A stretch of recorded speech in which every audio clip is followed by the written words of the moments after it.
Hey, what's up, everybody? This is Three Hats coming at you from Greenville, South Carolina. I'm your host, Coleman Cowan. Is that how we should do it? You cannot come in that hot. I'm just channeling like my talk radio. Hey, y'all, this is. With your mic, that's definitely it. Hey, y'all, on the ones and twos, this is Cole Cowan with my black hat.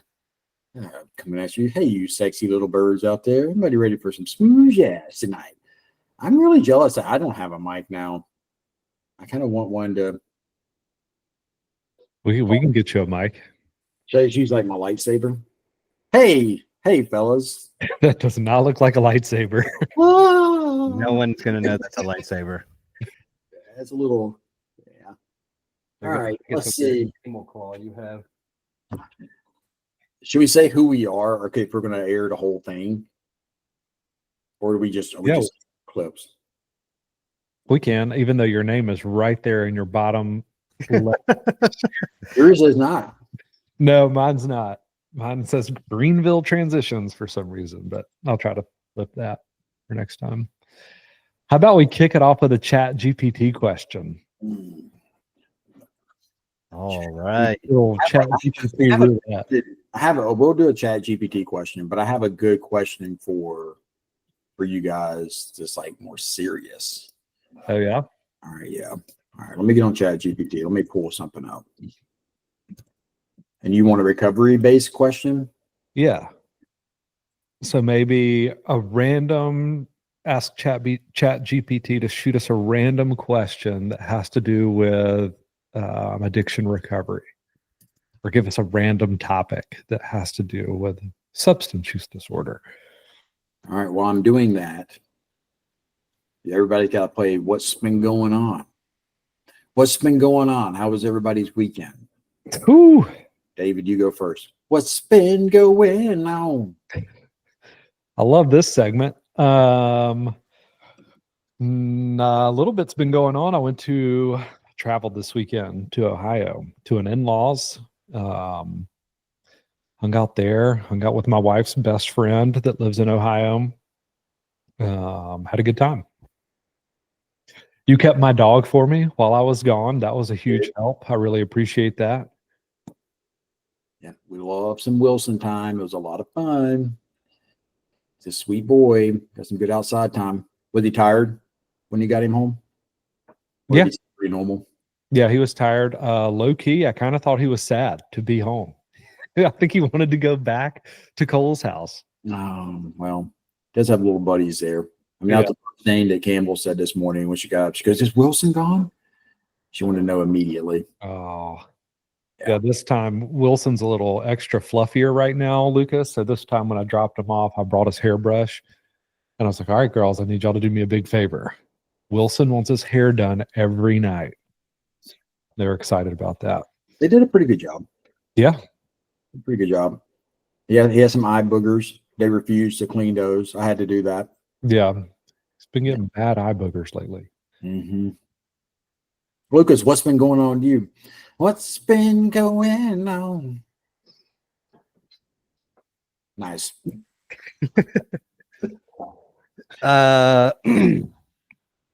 Let's see. I just hung out with my family this weekend, and I watched UFC Saturday night. That was fun. And any highlights, any lowlights from the UFC fights? I was sad to see Diego Lopez lose. You were really upset about that, but couldn't be to a better guy. The man. Could you tell how? So Diego Lopez, just so you know, David, you remember Alex Volkanovski? We saw him in Vegas. Do you remember him? Bald guy? Yes. Yeah. Yes. He's back, baby. He's back.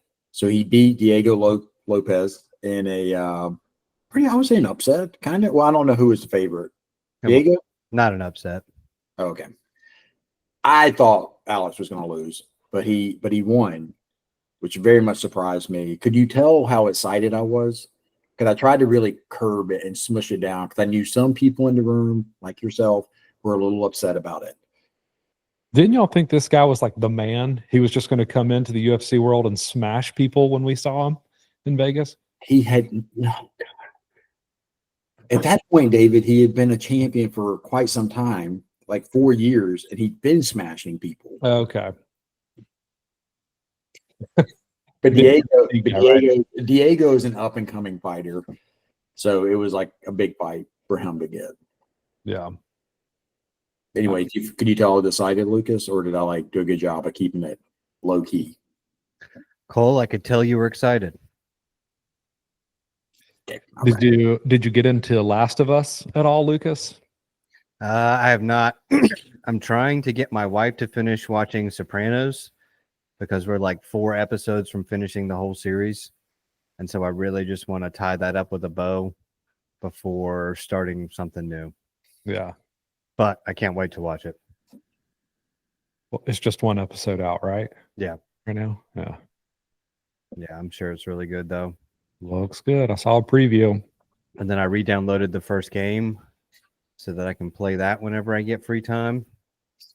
And yeah, just no free time to play it, but That happens when you have a newborn. figuring it out. Mm-hmm. And then yesterday I was over at the house some and all good stuff there. I think that was it. Pretty boring weekend from me. Nice, Lucas. Very nice. Very uneventful. Yeah. What We about you, Cole? Yeah, we have Mr. Wilson. That was great. Let's see. A lot of yard work. Oh, and then like our newest thing is we've gotten really into F1 racing as of like a month ago. And so F1, like, they have like the shows, Drive to Survive. So we've been watching that, learning more about the racers, and they like do the races all over the world. So our latest thing is wherever they're racing, we do like a meal of that like culture. So like last week they were in Japan and we had sushi and watched the race. A lot of fun. And then this time they were in Lucas. Stop. He's judging so hardcore. This race they were in Bahrain, which is like a country kind of in the Middle East. Ugh. They made this really good like chicken and rice, like seasoned, like almost like a crock pot type of meal, but like simmered for like 2 hours.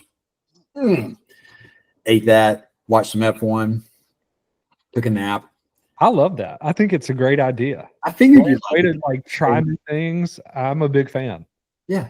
And so we'll like wherever they're at, we'll show the kids like a little video about that place. So the kids like learn about Japan or Bahrain or like teach them about like places around the world. Yeah. Fun, Cowan family just having a good time, That's a great idea. Yeah. Also, we just totally skipped over that it was Masters weekend. Did anyone watch the Masters? Dude, I didn't watch it because I was so into F1 mode, but then I saw that Rory won and like read an article about this morning and like shed tears. Like having like known like what a crazy like journey that guy's been on. You shed tears? I did. Wow. Because he's been trying to get this Grand Slam. He's only the 6th golfer in history to get it. Mm-hmm. He's come really close to winning the Masters a couple times, and he's been searching for, I want to say his last major win might have been like 11 years ago. So he rattled off like 3 of the 4 major wins between like 2011 and 2014, and he's been trying to win the Masters this whole time and finally got it. So it seemed like a shoe-in, and by like late 20s he'd get it, and didn't get it till he was 35. And the fact he even got it at all is a really big deal. So yeah, I've shed some tears reading about it. It was really impressive and watching the video of it. Yeah. I was a big fan of the outcome. David, did you watch any of it? I guess you were traveling.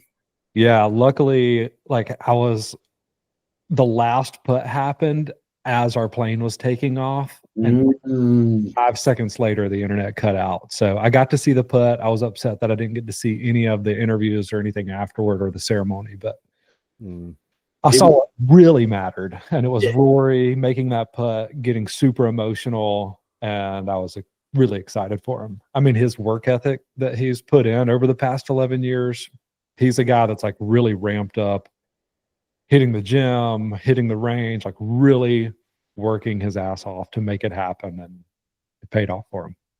Thought it was pretty cool. Did you have any emotions when you watched him make it? And he was like agreeing because it's pretty emotional. Yeah, Did you cry too? I didn't cry, but I mean, I certainly felt the feelings.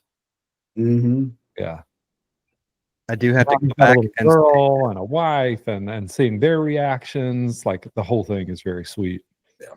I'm not a fan of what you do with F1 racing, Cole. I just laugh because you are like the king of coming up with stuff like that. So that's why This was that's all why it was funny to me. It's just because like only you would have the F1 racing, and every event you do food from that culture and make a whole thing of it. So that's all that was funny. I think that's really that is like a typical like kind of like Cole idea, but this was 100% Christina. This was like she drove the train on this one. This was all her idea. I can't take credit for it. all right. I am a willing participant though, and I get down with it. It's pretty fun. That's good. Yeah. For sure. ChatGPT has a random question for us. What do we have? This will be for you two boys. So if your recovery were a movie, what genre would it be and who would play you? Now, a couple things on this. The question is if your recovery was a movie, not if your addiction. But if you want to lump them together, that's fine too. But who would play you and what would the genre be? Interesting. Oh man. You know, I'd love to say a drama and George Clooney, but that is so far from the truth for me.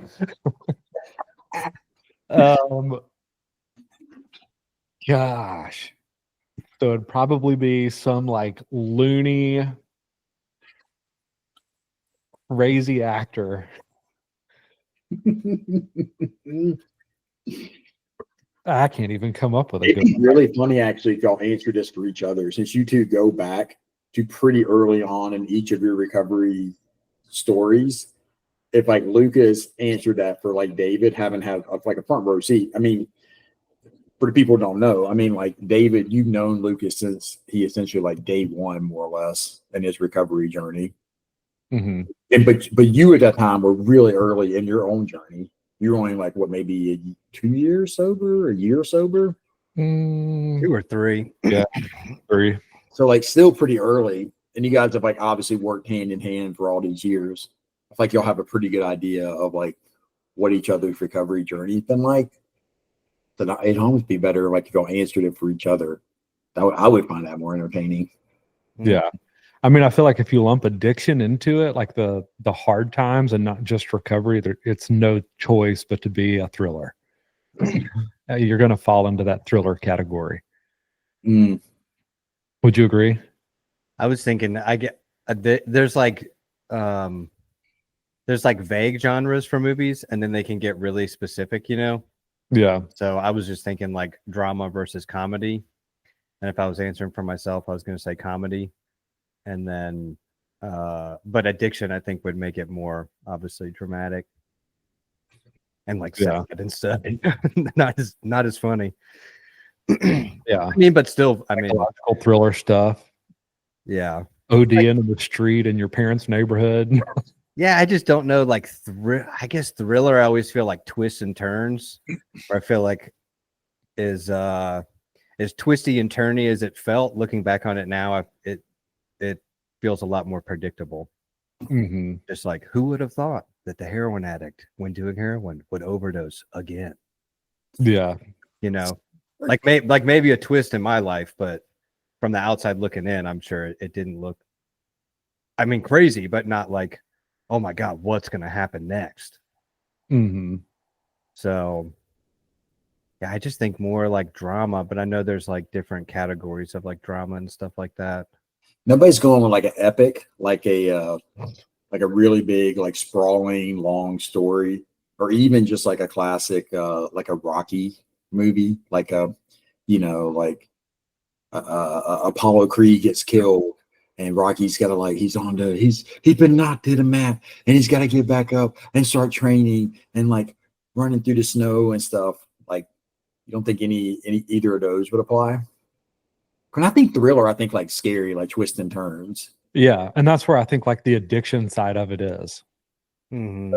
And as you get into recovery, yeah, it's more of like the Rocky, Apollo Creed, funny.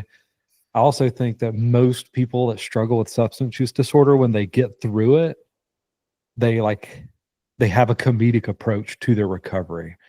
And I think you have to. I think a lot of people in recovery turn into low grade comedians, and all comedians, they say the best jokes are like real events that happened in their life that they turned into a joke. Mhm. And I think we have a tendency to do that. Yeah, whole thing, addiction and recovery. I would say comedy.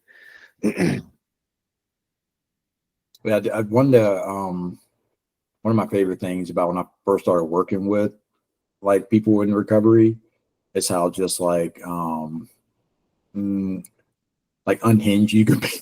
Like, the conversations are almost better like if there is an element of like dark comedy, like even in the therapy office, like you are able to laugh at some stuff, even if it's serious. I feel like humor plays a really big role in that, and obviously it can be a deflection, but I don't know. I feel like addiction is such as like self-loathing, self-absorbed, like self-serious type of experience, and then recovery is like kind of coming out of that and being able to look at yourself with some levity, and not take yourself so serious in a way. You can like laugh at yourself and be a little more like, I don't know, kind to yourself, I would say.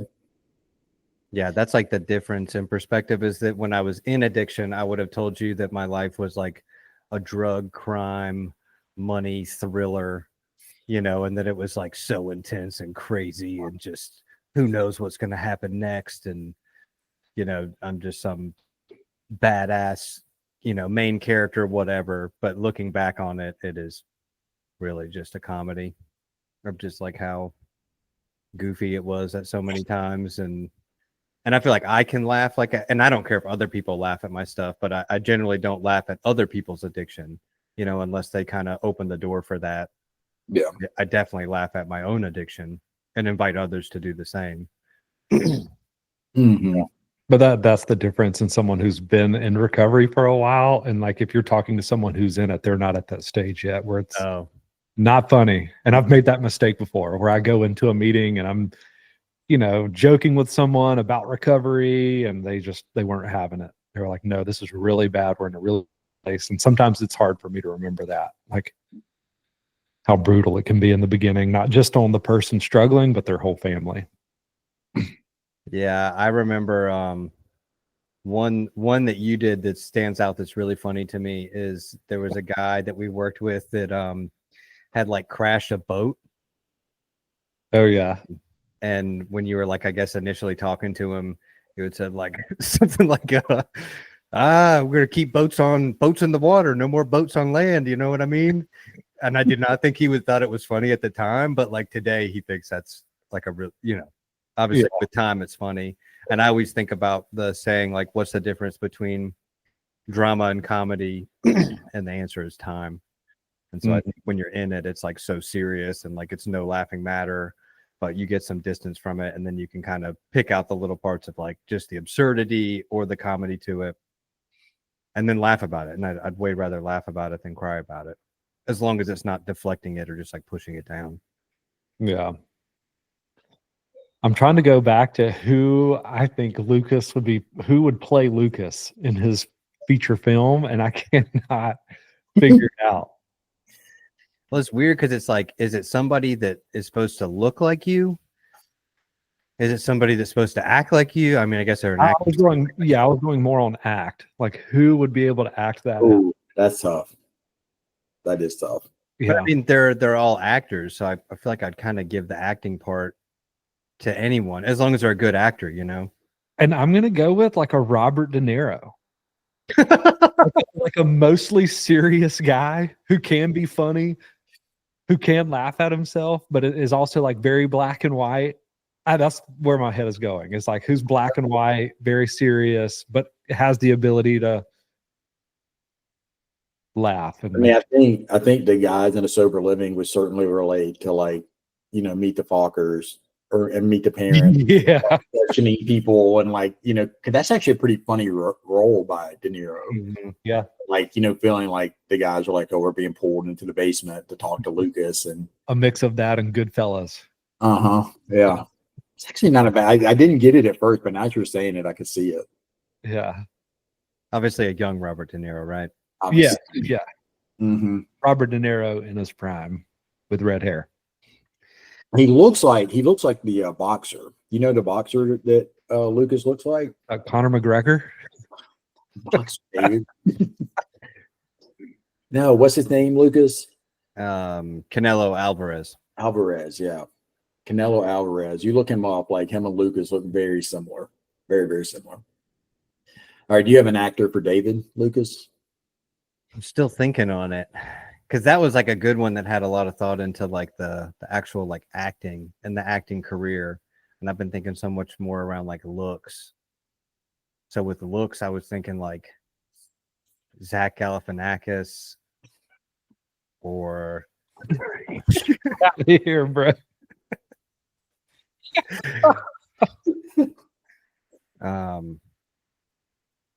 Seth Rogen. I'm trying to think. You know I could see. I got two for David.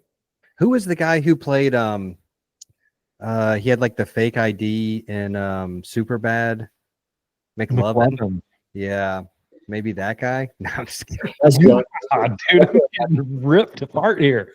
I think give David. I think actually like Bradley Cooper could be an interesting one. Oh, dude, Bradley Cooper's really He, good. he gets it, but then he also like I think can spin out, which David can definitely do. Like spin out, but it's almost like in a really funny way. You know, I think that would be a good one. Yeah. And then also I can't help but think of Josh Groban.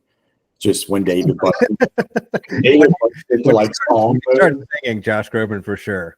Yeah, like so when he starts singing, is and David's actually might be a musical. You know what I mean? Like, that might be his. I'm dancing in La La Land, bro.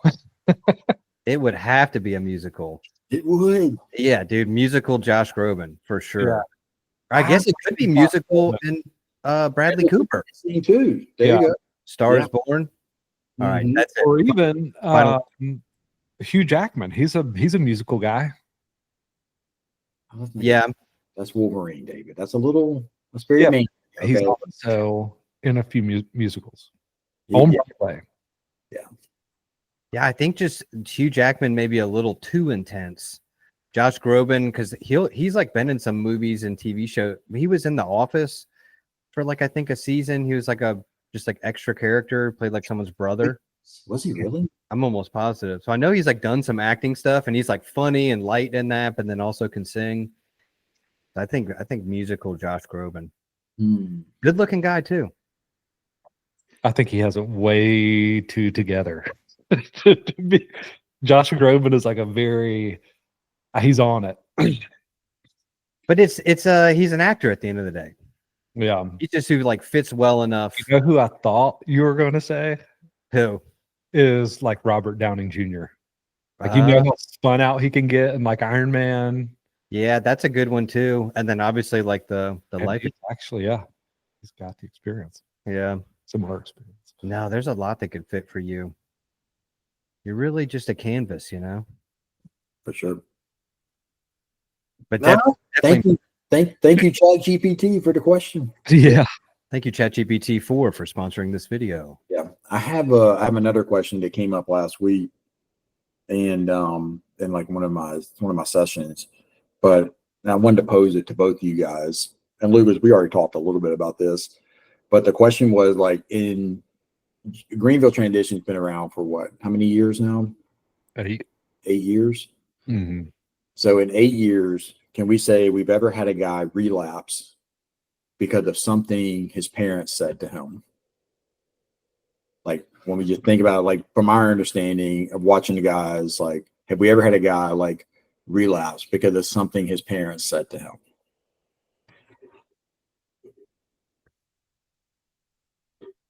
David, what do you think?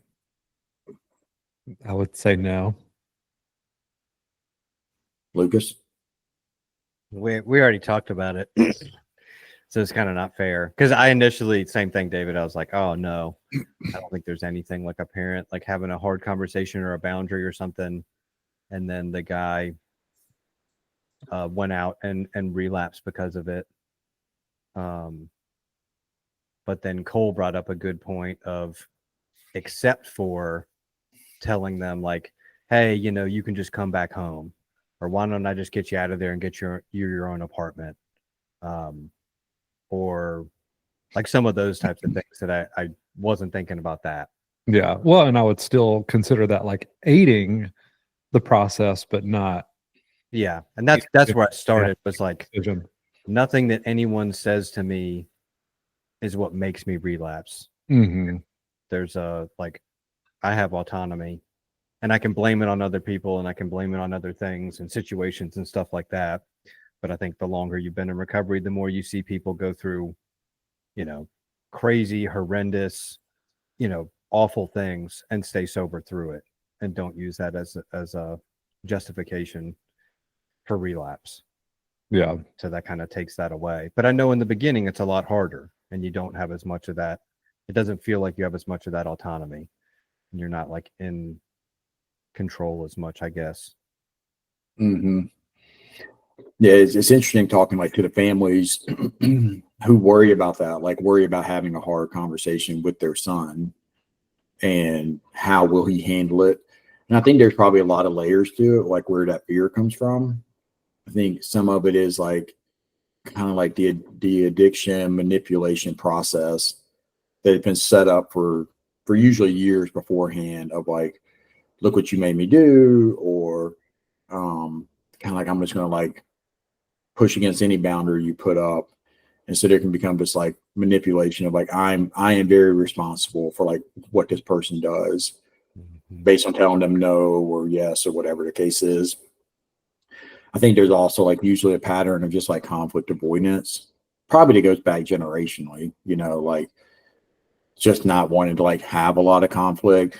You know, maybe the parents, I think growing up in a home where there's either no conflict or what's more common in a home where there's a lot of conflict. And then the parents don't want that to happen with their children. So it makes it really hard to like speak hard truths, you know, and like you get scared about hurting your kids. So I think like those are like just some of the layers that they go into why it's like it's really easy for parents to get scared that they're gonna like disrupt their son's recovery. I think also too, like we see, you know, guys come to us and they're doing really well and like putting together more recovery time than they've had like maybe ever. And then it becomes like, let's not rock the boat. Let's not ruin it. We got all this momentum. Let's not rock the boat. Let's not, you know, have tougher conversations about boundaries or our own feelings or how things make us, like how things have impacted us. Let's just not rock the boat, you know. But I think it's really hard for the guys because then they know that people are like, and sometimes they think they want this, but people are kind of handling them with like they're a piece of glass, you know what I mean? Like extremely fragile. And that becomes problematic because then they're like not being held to a higher expectation and not gaining like any confidence through like having to really push themselves, you know, and how to deal with hard truths. And you kind of know when people are like babying you. Mm-hmm. You can feel that as a person when people aren't really like, you know, speaking the truth to you. Like Yeah. you feel kind of inferior. So I don't know. I think like the answer, yeah, you guys kind of said it. Like, never have had a guy who's like had a relapse that was caused by his parents. There may have been aiding, you know, like I think you used that word, David. Like it may have been like aiding him by not holding boundaries. But I've also seen parents who did not aid at all, and the guy still relapsed. Yeah. You know, so like it really does come down to the individual and like their motivation. Well, and it's got to be the same both ways, you know. And so if someone gets sober, I think oftentimes, you know, we give all that credit to them of like, hey, like you did this, you made the choices, you decided to stay sober every day. Nobody can do this for you, and nobody did do this for you. Like you did this, you know, and really give them that like confidence around it because it's true. Yeah. And like other people can aid you, other people can help you, but like you are you're the person who gets the credit. Mm-hmm. And I think if it's going to go that way, it has to go the other way, that you don't get to blame the relapse on other people also. Yeah. I don't know. As you're saying that though, like I genuinely feel like I wouldn't be here today if it weren't for like really key people in my journey that were like moving me along that path, especially in the beginning stages of like people to take me under their wing, to teach me a new way of life. So, and I just say that to say that like it's also not good to take all the credit yourself for recovery. No, not all the credit, and no person is an island. And I think it takes a village, but I think at the end of the day, we know that like everyone can do everything for you around you. And the second that you take that away, you go back to addiction. Mm-hmm. So like it can't be just them. At some point, like the individual that we're talking to, like they're the one that has to make the change, make the difference, flip that switch, whatever it may be. But certainly with a lot of help from other people. Mm-hmm. Yeah. Yeah. And I mean, I think too, like we see that like people come to us and there are different stages of change. Mm-hmm. I mean, I think I know it's not always like we do the best we can to be consistent with every guy, with every family. And then it depends on where they're at, like how receptive they are to like what we're like their history, what they've been through, to how receptive they are to like each of us. There may be a guy that like connects really well to David or connects really well to Lucas, but not so much to me, or vice versa. And that's just because they're different personalities. But I mean, there was something about like, it made it's like a higher power thing, David, but like when you were like getting sober and people were put in your life, like if you were receptive to them, you know what I mean? There were things like outside of your control and you were like, okay, yeah, I want to hear what this person has to say, or I'm like, I'm interested in what they have to offer, Yeah.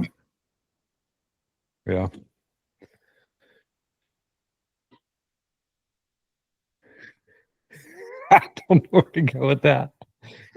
Good. Let's see. Wraps it up. Do what?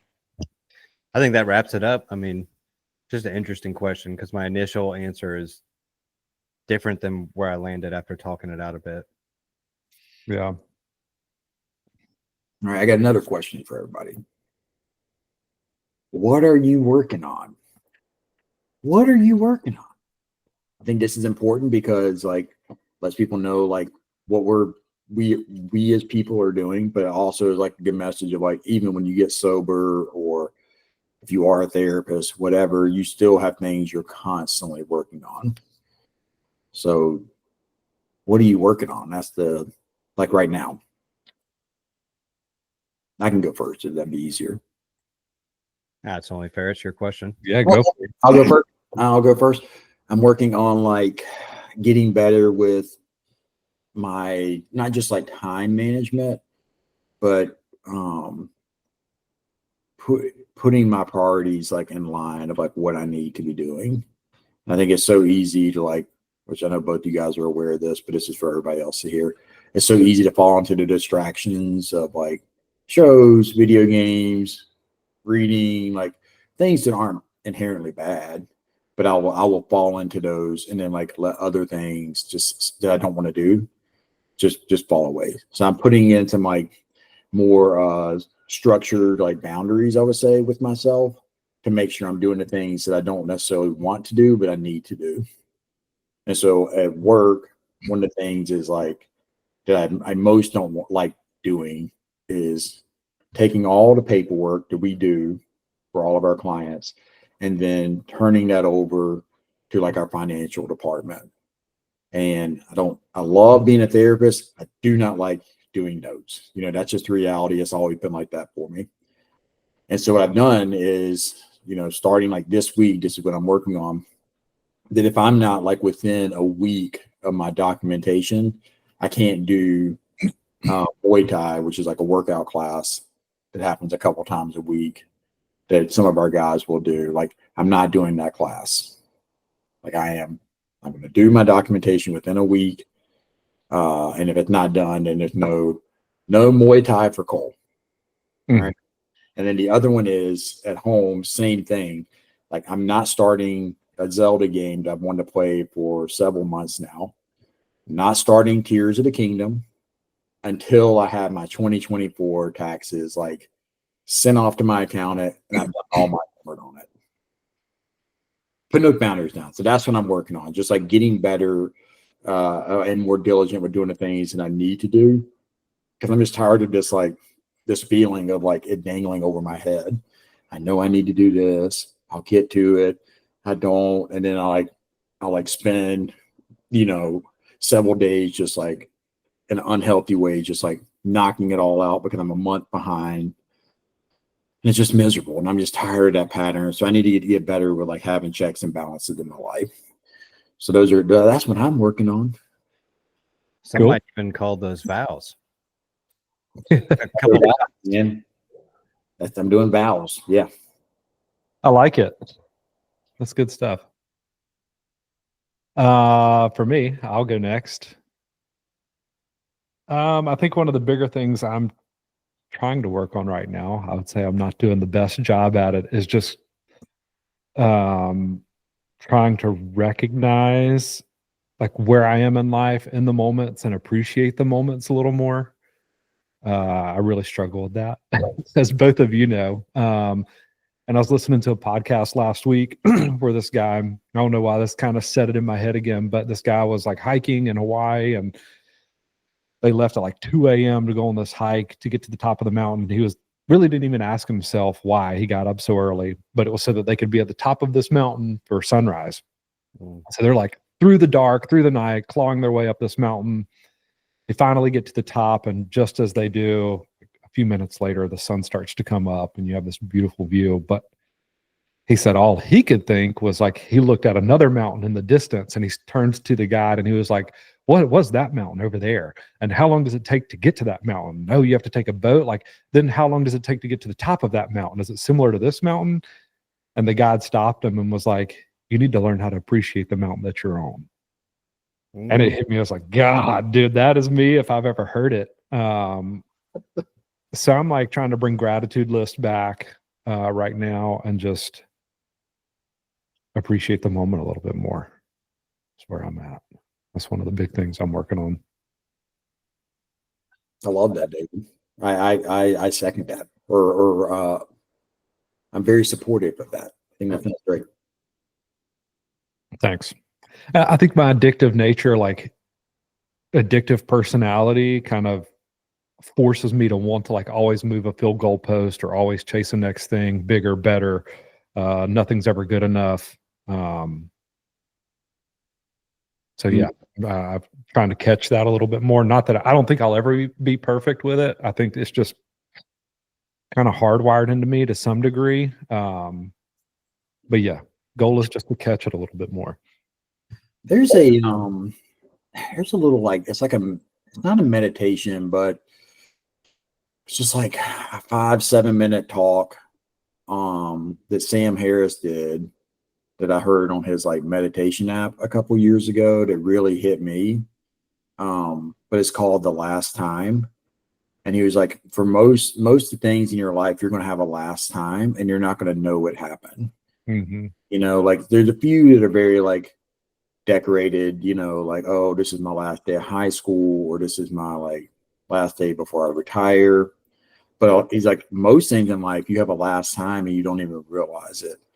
And trying to like take little moments and like be very present. Like this could be the last time I'm on this mountain in Hawaii, for example. Mm-hmm. The thing that really hit me was like when I first heard it, my kids were younger. This is probably like 2-3 years ago. And he said, like, there's gonna be a last time you pick up your kid. Mm-hmm. And at that time, I think I had like probably like a 4-year-old and a 2-year-old, maybe a 3-year-old and a 1-year-old. So there was a lot of like holding them. Yeah. Like, dang, that's crazy. There was like a last time my dad picked me up. There's a last time my mom picked me up and like didn't even know it, and like there'll be a last time like I do that with my kids. And that's already like happened. Like there was a last diaper. Didn't know when that diaper happened. There was a last time I like swaddled them and put them in their crib. Didn't realize that. Like I couldn't tell you when exactly that happened. So I think like taking it, and it can make you sad on some level, like thinking through it that way, but it can also like help you really appreciate it. Like there'll be a last time that I like come into an office at GT. That's the reality. You know, there'll be a last time that we like record a podcast like this, you know, or did I like do Muay Thai or go for a run even. There'll be a last time. And so trying to just like appreciate that, you know, and it brings like a real sense of like being present. Yeah. You know, just you talking about the mountain in Hawaii made me think of that. No, and I'd heard that before. I don't know if I'd heard the podcast. Maybe I just heard you talking about it, but no, that's a really good, It's good story. Yeah. Mm-hmm. That's really good stuff, Go. Man, if you'd ever change a diaper, you would know. You know, there'll be a last diaper that you'll change, Lucas. I don't know. I think when it comes to like picking up my kids, I think I'll like miss that last time. When it comes to changing diapers, I don't know that there's any like gratitude to be found for me of like, oh, I should really appreciate changing this diaper because one day I'll want to be able to change their diaper and they won't have a diaper to change, you know, and I'll just wish I could go back. So Yeah. there's some stuff that I feel like is excluded from that, but most stuff, yeah, is like just more giving me the appreciation for like being grateful for it in the moment. For me, I got a lot of stuff I'm working on. I'm working on a lot. Some of the big things are like, and it kind of ties in what David was saying, just like that addict nature of I'm just like always like here and then I'm there. And like I don't like stick with stuff for very long. I get like really into something and I, you know, go super hard at it. And then I just lose interest and I drop it. And it's like I never did it. And so I feel like I can be so disciplined and so consistent, but I'm trying to extend that discipline and consistency out. And I had recently gotten a new sponsor like a couple months ago, and he had me start doing a gratitude list every morning. And of course, like every morning, I'm doing the gratitude list, dialed in, never forget it. You know, 3 things I'm grateful for every day, like tailored to that day, how I'm feeling in that moment. And then, you know, down a staff member at the house, a relapse happens with someone in the house, a baby that's on the way, having a baby. And it's like when that kind of stuff happens, I feel like I totally lose my routine. And I think what I need more than ever in those times is my routine, like to be grateful, to be still be doing a gratitude list in the morning.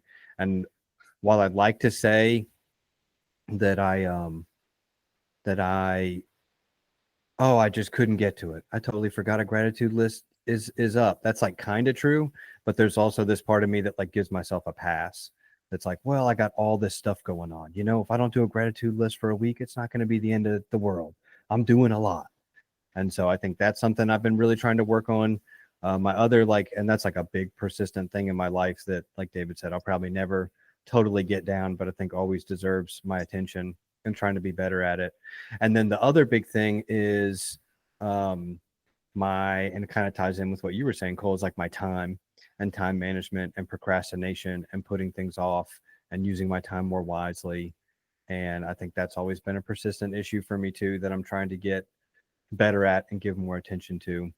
And I found that like in marriage therapy and individual therapy, I have like a serious fear of like not having enough time for me, and that people are just going to like use me up and spit me out. And if I give people too much of my time and I say yes to too much, I'll never have any time for me. And so I think like challenging that narrative that it's not true. And then B, like when I get my time, using it more wisely to unwind, to do things I want to do, you know, whatever. Cause I'll have these pockets throughout the day, but I spend it like scrolling on my phone or just like sitting on the couch, you know, just like nothing really productive or good that kind of fills me back up. And so I think that's something I'm trying to be more mindful of too. So those are 2 things that I'm working on and that I'll probably be working on for the rest of my life. Yeah. Yeah. I mean, you just brought up another big one. Is just phone usage for me is a thing I need to look at. And it's so hard to figure out what the line is when so much of my work is done with a phone, with a computer, and then I can quickly go from like, oh, I answered that email to now I'm on TikTok and I don't even realize I just made the switch. It's like, oh gosh, what am I doing? I need to go back to these 5 other emails that I haven't even looked into yet. But I've got to do some tweaking in that area as well. And you know where I think it comes from too is that it's always like these little like 15, 30-minute pockets that I get in a day, which don't feel long enough to do anything that like I really want to do. So it's just like, like the only thing I can do is just like play a little game on my phone or just like scroll Instagram real quick, because I don't have enough time to go into my office and turn on my computer and play a game I've been wanting to play. I'll get 5 minutes into it and someone's going to come knocking on my door wanting the diaper changed or whatever, you know? And so it's like kind of, to some extent, it feels like all I can get away with. And I think, again, that's like another narrative that I need to challenge more and try to find like ways around. Yeah. All right.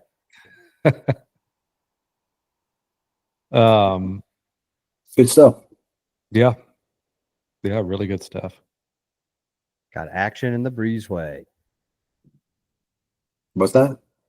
We got action in the breezeway. We do. Yeah, I tried to mute it, but I didn't get it in time. What else we get into today, boys? What else we got? I don't know.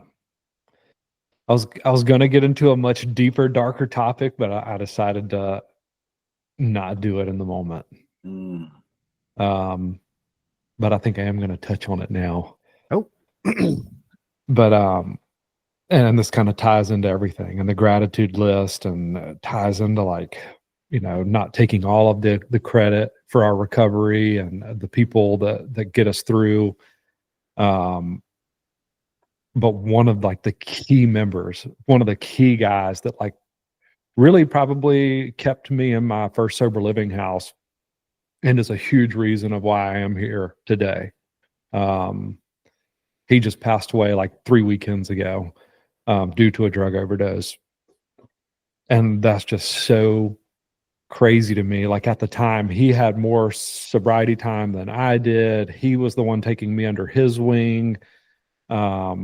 And went on to like outside looking in, like crush it, like go on to like complete college, get into law school, pass the bar, become an attorney, make partner, start a family. Like all of these things that you could be very envious of. But like, I don't know. I won't get into the specifics because I don't know what happened there, but it's just crazy to me that like somebody could be, you know, play such a major role in your journey and then fall off like that, like go on to pass away due to a overdose. And that's just another reason that I decided to like get back into this gratitude thing. And I think it does such a good job of shifting your whole focus for the day. And I think it's something I did when I first got sober. And then I took a break I just forgot about it. I stopped doing it. And now I've kind of come back around to it before and then took another break and now I'm doing it again. But the biggest thing that I've noticed, I really didn't understand it for the longest time. I was like, why am I doing this? Then I was like, okay, well, it's just good to pick out things that I'm grateful for. But then as I've gotten older and the longer I've done it, I realized that my attitude would shift throughout every day of now I'm looking for things throughout the day to put on my list. So it puts me in this positive mindset, or shifts me from a negative space to a positive space of things that I could be looking for, to be grateful for, which I mean, I just feel like what a better way to start than that. Like get kicked off on the right foot. But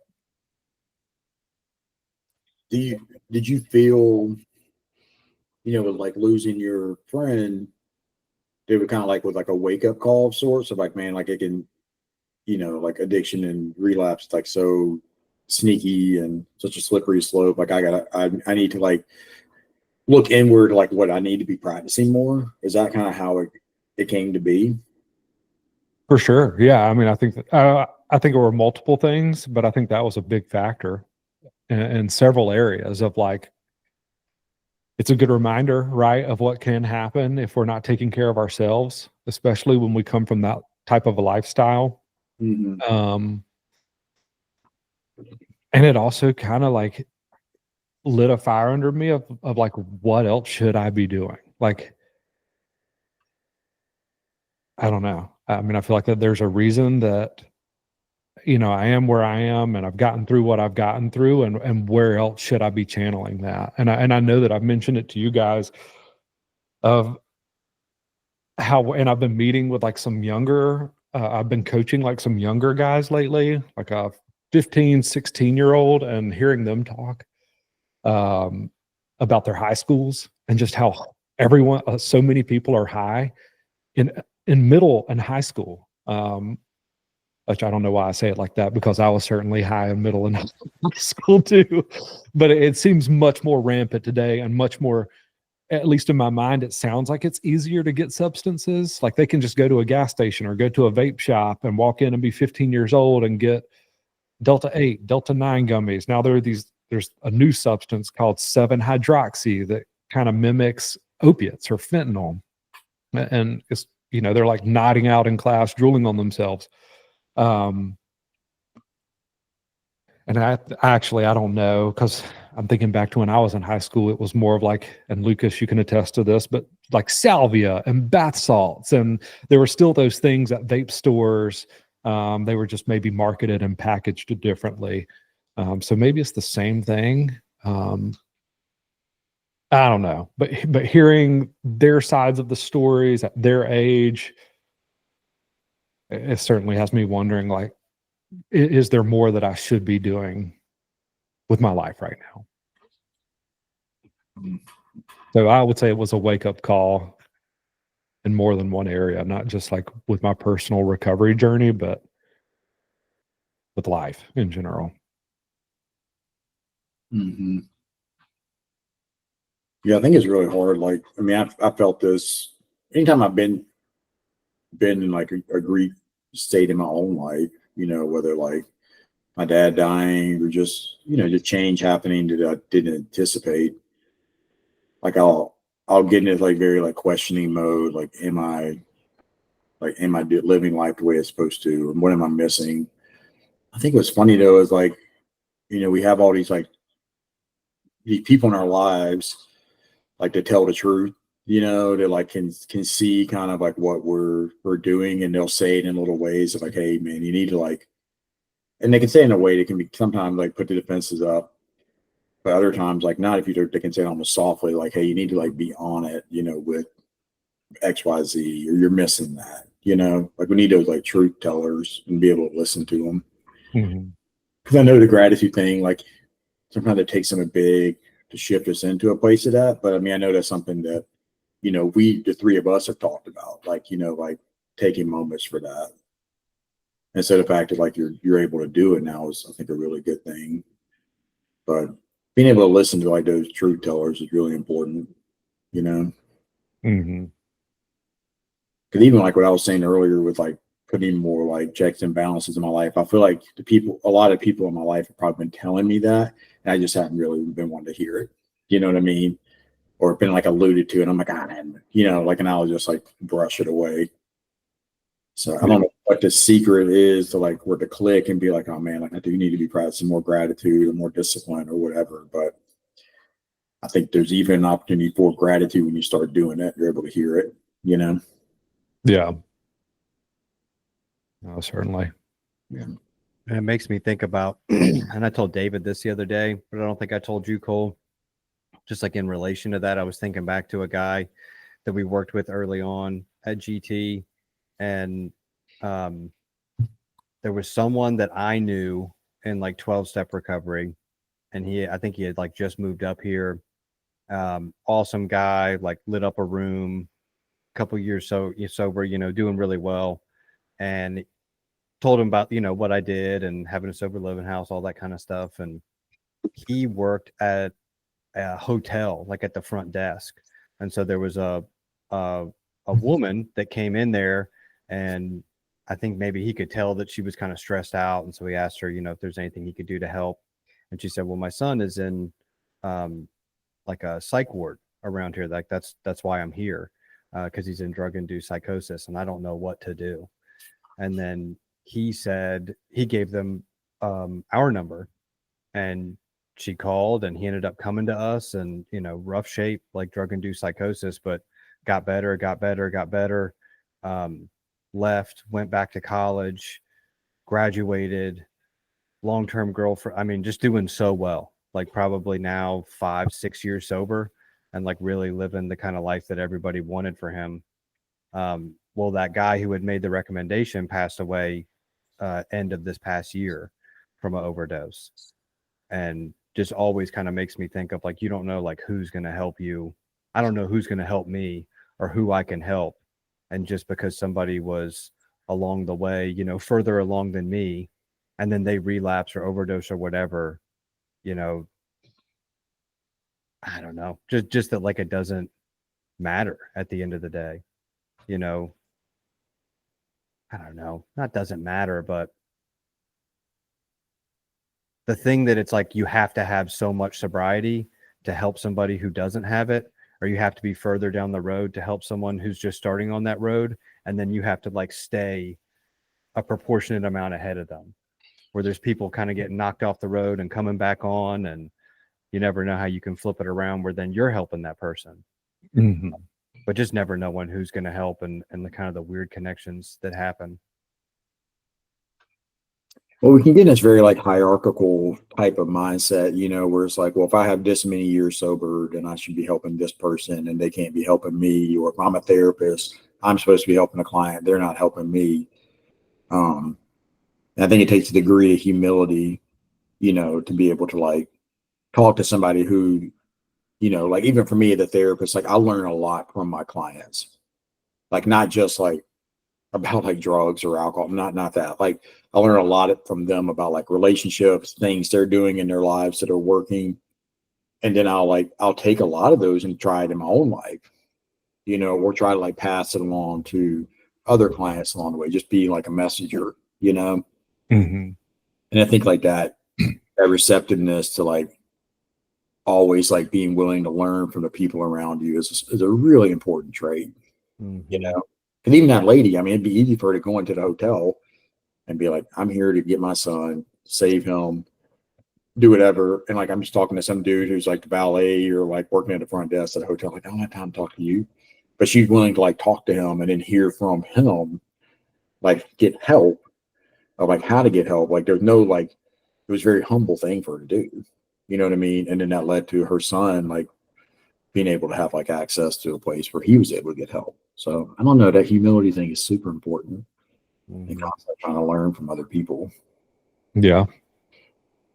Yeah, that's why I think it's huge working with, on the sober living side, the guys that we do, because they're all just like reflections of me, Mm-hmm. and like where I've been and how I've thought.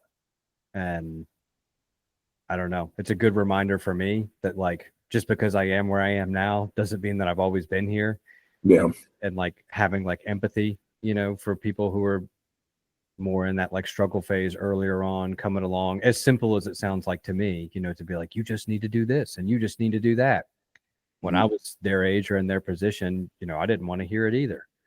And yeah, just remembering that, I think, helps a lot. So there's a lot that I learned from them, and I'm reminded of by then that I need to be reminded of. Mm-hmm. Yeah. Yeah. I was going to bring up the same thing. I mean, it was just 2 weeks ago. We had a guy relapse. And it was just like a 1-day thing, but everything spiraled out of control so fast in just 24 hours that it was just a good reminder of like how fast and how bad things can get when we're not taking care of ourselves.